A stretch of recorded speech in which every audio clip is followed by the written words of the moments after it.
שיר המעלות בשוב אדוני את שיבת ציון היינו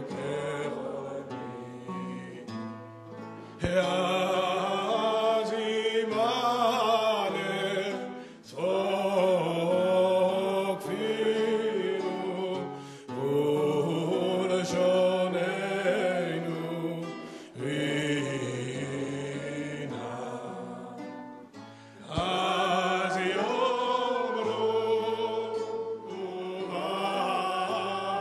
ובאלוהי יגדל אדוני לעשות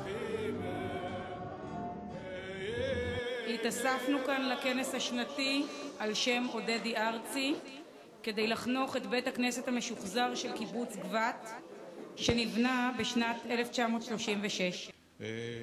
בסך הכל זה עוד חלום שאנחנו יכולים לשיר אותו. קיבוץ חילוני גבת, קיבוץ שהוא חילוני במוצר, נעמד בפני הדילמה של חינוך דתי מסורתי בלשוננו אורתודוקסי מול קידוש החילון. הדילמה נעמדה מול רצון ומסורת כתובה בעשרת הדיברות כבד את אביך ואמך לבין החשש לסביבה דתית שתשפיע לא עלינו על חינוך הילדים. נערכו בנושא שתי אספות קיבוץ, כיבוד אב ואם גברו. בית הכנסת פעל עד לשנות ה-60 כאשר דור ההורים הלך ונעלם.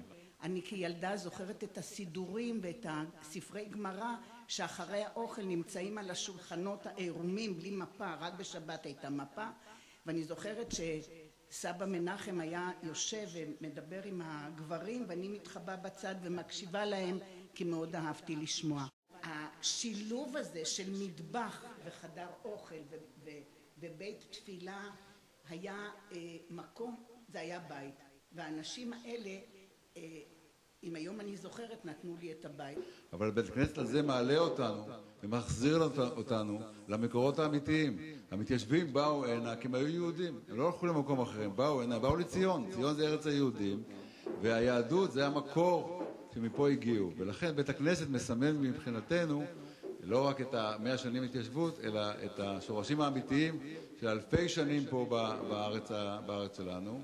נכון, ואני אמרתי את זה גם אז ואני אחזור על זה, שהסבאים שלנו, אני נכד למייסדי העמק, הסבאים שלנו, הם למדו תורה בגולה, במקרה שלי זה ברוסיה, באוקראינה, והם חשבו שאת הילדים שלהם, את הבנים שלהם, את ההורים שלנו, לא חשוב ללמד תורה, והיה פה איזשהו דור מדבר, ההורים שלנו.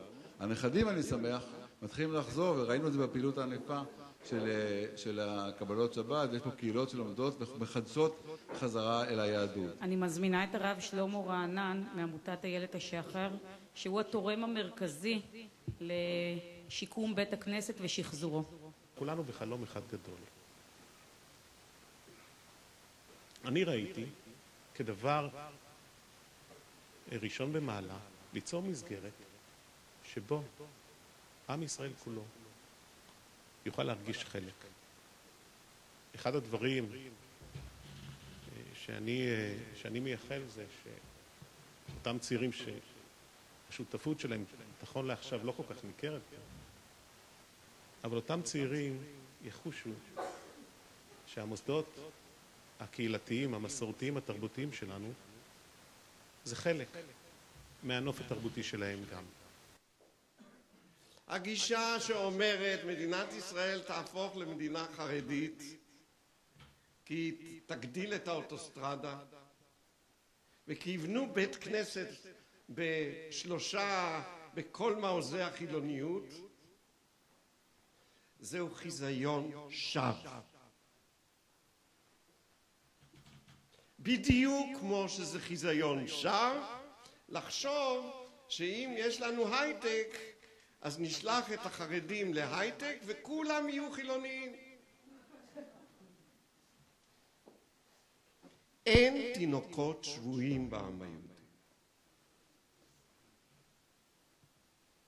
ודווקא משום כך צריך לחיות עם חלונות פתוחים.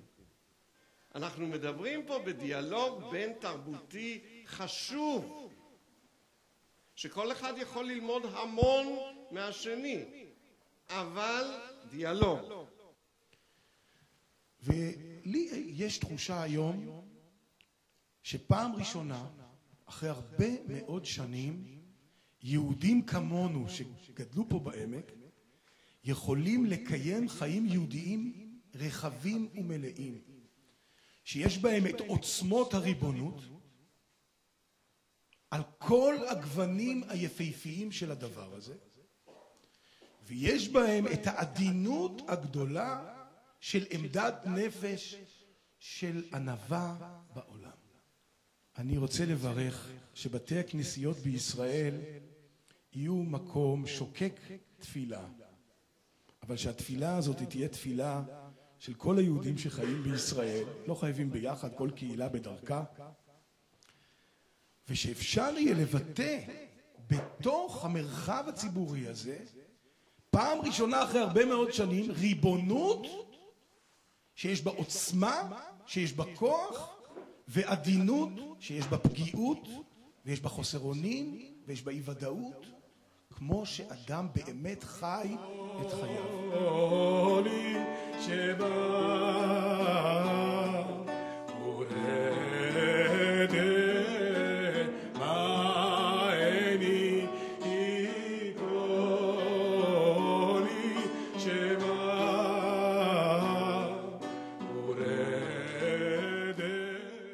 תודה מיוחדת, אני רוצה להודות פה לרב, כבוד הרב, שלמה רענן, שהוא בין התורמים הגדולים להצבת בית הכנסת החדש המשוחזר, שהגיע הנה מגבת למוזיאון.